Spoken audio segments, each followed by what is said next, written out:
नमस्कार। आकाशवाणी जयपुर अजमेर से प्रस्तुत हैं प्रादेशिक समाचार।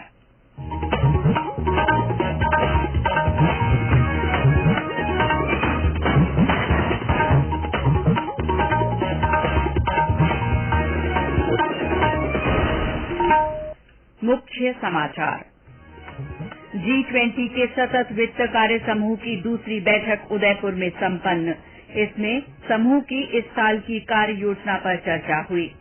देश में राजस्थान सहित 6 राज्यों के किसानों को प्रधानमंत्री फसल बीमा योजना के तहत 1,260 करोड़ रुपए से अधिक के बीमा दावों का भुगतान। चित्तौड़गढ़ सांसद सीपी जोशी भारतीय जनता पार्टी के नए प्रदेश अध्यक्ष बने। और शहीद भगत सिंह, राजगुरु और सुखदेव के शहादत दिवस पर प्रदेश भर में कई कार्यक्रम आयोजित।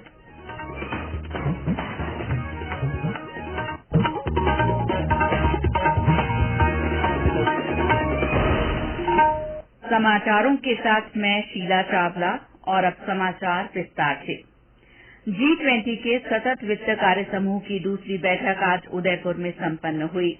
इस बैठक में वर्ष 2023 के दौरान समूह की कार्य योजना पर विस्तार से चर्चा की गई। इसमें निर्धारित प्राथमिकता वाले 3 क्षेत्र सुनिश्चित किए गए हैं। इनमें जलवायु वित्त पोषण के लिए समय पर पर्याप्त संसाधन जुटाने संबंधी तंत्र, सतत विकास लक्ष्यों के लिए वित्त पोषण को संभव बनाने और इसके लिए पारिस्थितिकी तंत्र की क्षमता का निर्माण करना शामिल है। इस बैठक में वित्त कार्य समूह की चालू वर्ष की कार्य योजना को मूर्त रूप देने का लगभग आधा काम हो गया है। बैठक में G20 प्रतिनिधियों के बीच आपसी तालमेल और जानकारी साझा करने पर ध्यान केंद्रित किया गया। बैठक में G20 के सदस्य देशों, 10 आमंत्रित देशों के साथ 18 अंतर्राष्ट्रीय संगठनों के 93 प्रतिनिधियों ने व्यक्तिगत रूप से भाग लिया। कई अन्य संगठन वर्चुअल माध्यम से भी शामिल हुए। केंद्रीय कृषि मंत्री नरेंद्र सिंह तोमर ने आज प्रधानमंत्री फसल बीमा योजना के तहत दावा वितरण के लिए डिजिक्लेम मॉड्यूल की शुरुआत की।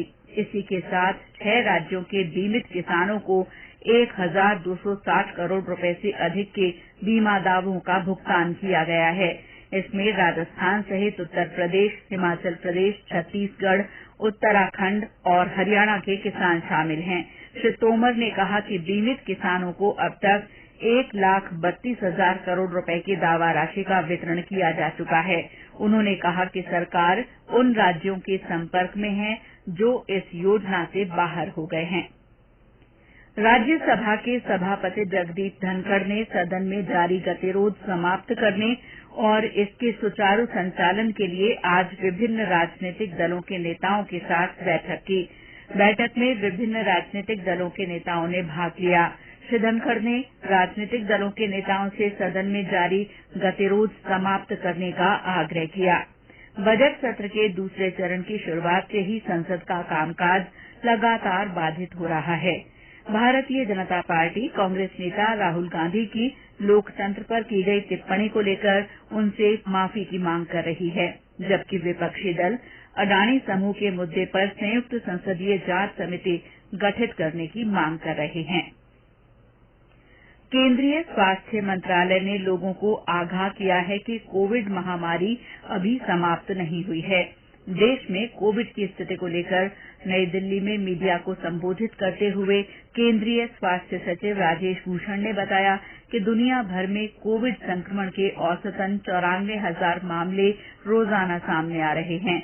उन्होंने बताया कि भारत में संक्रमण के केवल 966 मामले हैं, जो विश्व के कुल संक्रमण का केवल 1% है। उन्होंने कहा कि महाराष्ट्र, गुजरात, केरल और कर्नाटक में संक्रमण के सबसे ज्यादा मामले सामने आ रहे हैं।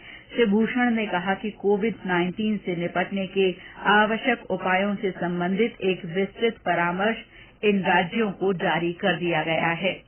जो राज्य जहाँ की नंबर बढ़ रहे थे उनको हमने विशेष दिशा निर्देश भारत सरकार ने दिए थे कि उन्हें क्या कार्य करने चाहिए, जिसमें हमने कहा था कि 5 जो कार्य हैं वो उन्हें करने चाहिए। वो टेस्टिंग की संख्या को बढ़ाएं और जीनोम सीक्वेंसिंग की संख्या को बढ़ाएं, ट्रैकिंग ऑफ पॉजिटिव केसेस, क्योंकि पॉजिटिव केस ही संक्रमण को फैलाते हैं। जैसे जैसे बीमारी घटती है कुछ ज्योग्राफीज में या कुछ राज्यों में, तो इस तरह की धारणा बनती है कि अब हमें कोई भी प्रिकॉशन लेने की आवश्यकता नहीं है, तो ये धारणा गलत है।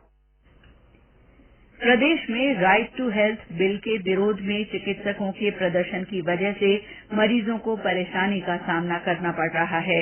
राजधानी जयपुर, उदयपुर, कोटा, अजमेर और जोधपुर में निजी डॉक्टरों के साथ रेजिडेंट डॉक्टरों ने प्रदर्शन किया। काम नहीं होने के कारण इन जिलों के अस्पतालों में मरीजों के ऑपरेशन टाल दिए गए हैं। इस बीच हड़ताल कर रहे रेजिडेंट डॉक्टरों को संबंधित मेडिकल कॉलेजों ने काम पर लौटने को कहा है। ये समाचार आकाशवाणी जयपुर अजमेर से प्रसारित किए जा रहे हैं।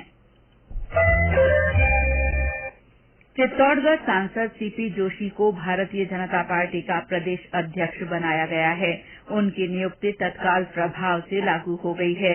निवर्तमान प्रदेश अध्यक्ष डॉक्टर सतीश पूनिया का कार्यकाल पूरा होने पर ये नियुक्ति की गई है। श्री जोशी को पार्टी का प्रदेश अध्यक्ष बनाए जाने के बाद केंद्रीय कृषि और किसान कल्याण राज्य मंत्री कैलाश चौधरी ने उनसे भेंट कर उन्हें बधाई दी। केंद्रीय जल शक्ति मंत्री गजेंद्र सिंह शेखावत, पूर्व मुख्यमंत्री वसुंधरा राजे सहित विभिन्न नेताओं ने श्री जोशी को शुभकामनाएं दी हैं। राजस्थान सचिवालय सेवा और राजस्थान सचिवालय मंत्रालयिक सेवा में 250 नए पद सृजित किए गए हैं। मुख्यमंत्री अशोक गहलोत ने इन पदों के सृजन की मंजूरी दे दी है। इससे सचिवालय सेवा के अधिकारियों और कर्मचारियों के लिए पदोन्नति के अवसर बढ़ेंगे। देश में प्रारंभिक बाल्यावस्था में देखभाल और शिक्षा विषय पर 2 दिन की कार्यशाला आज से जयपुर में शुरू हुई। इस कार्यशाला में 18 राज्यों के प्रतिनिधि भाग ले रहे हैं। कार्यशाला को संबोधित करते हुए शिक्षा राज्य मंत्री जाहिदा खान ने कहा कि 1 से 6 साल तक की आयु को बच्चों के सर्वोत्तम विकास के लिए सबसे नाजुक माना गया है। उन्होंने कहा कि राज्य सरकार इस दिशा में गंभीरता से काम कर रही है। देश आज शहीद भगत सिंह, राजगुरु और सुखदेव की शहादत को याद कर रहा है। इस अवसर पर प्रदेश में कई कार्यक्रम आयोजित किए गए। अलवर में भगत सिंह चौराहे पर मुख्य कार्यक्रम हुआ। इस मौके पर सामाजिक न्याय और अधिकारिता मंत्री टीकाराम जूली सहित कई जनप्रतिनिधि और गणमान्य लोग मौजूद रहे। बड़ी संख्या में लोगों ने स्वतंत्रता सेनानियों को श्रद्धांजलि अर्पित की। झालावाड़ में स्वतंत्रता सेनानियों की स्मृति में गढ़ परिसर से मिनी सचिवालय तक अहिंसा मार्च निकाला गया और सर्वधर्म प्रार्थना सभा रखी गई। हनुमानगढ़ में सर्वधर्म प्रार्थना सभा हुई और स्वतंत्रता सेनानियों को श्रद्धांजलि अर्पित की गई। इस मौके पर बाइक रैली निकाली गई और रक्तदान शिविर लगाया गया। नेहरू युवा केंद्र की ओर से अहिंसा मार्च भी निकाला गया। करौली और नागौर में रक्तदान शिविर का आयोजन किया गया और रैली निकाली गई। टोंक जिले के देवली और मालपुरा में अहिंसा पैदल मार्च निकालकर शहीदों को याद किया गया। भीलवाड़ा में सलामे भगत सिंह कार्यक्रम रखा गया। इसमें मैराथन आयोजित की गई। सिंधी समाज के आराध्य वरुण अवतार भगवान झूलेलाल का जन्मोत्सव चेटीचंड आज हर्षोल्लास के साथ मनाया जा रहा है। इस अवसर पर प्रदेश भर में कई कार्यक्रम हो रहे हैं। जयपुर में चौगान स्टेडियम से शोभा यात्रा निकाली गई और झूलेलाल मंदिरों में विशेष आयोजन हुए। भगवान झूलेलाल का पंचामृत अभिषेक भी किया गया। बूंदी में वाहन रैली निकाली गई और झूलेलाल चौक पर प्रसादी का वितरण किया गया। टोंक में सिंधी समाज और सिंधी महिला शक्ति की ओर से वाहन रैली निकाली गई। कोटा में रामतलाई मैदान से शोभा यात्रा निकाली गई। उदयपुर और झालावाड़ में प्रभात फेरी निकाली गई और विभिन्न धार्मिक आयोजन हुए। चित्तौड़गढ़ में केसरिया साफा बांधकर भगवा ध्वज के साथ वाहन रैली निकाली गई। दौसा में भगवान झूलेलाल के जय घोष के साथ कई स्थानों पर प्याऊ लगाकर शरबत वितरित किया गया। लोक पर्व सिंजारा आज प्रदेश भर में धूमधाम से मनाया जा रहा है। गणगौर से एक दिन पहले मनाए जाने वाले इस पर्व पर लड़कियां और महिलाएं हाथों में मेहंदी लगाकर सौभाग्य की कामना करती हैं। इस मौके पर प्रदेश में कई आयोजन हुए। बाड़मेर में महिलाओं में सिंजारे को लेकर विशेष उत्साह देखा गया। सिंजारा पर यहां घुड़ला नृत्य किया जाता है। कल गणगौर का पर्व पारंपरिक उल्लास के साथ मनाया जाएगा। जयपुर में कल गणगौर की शाही सवारी और परसों बूढ़ी गणगौर की सवारी निकाली जाएगी।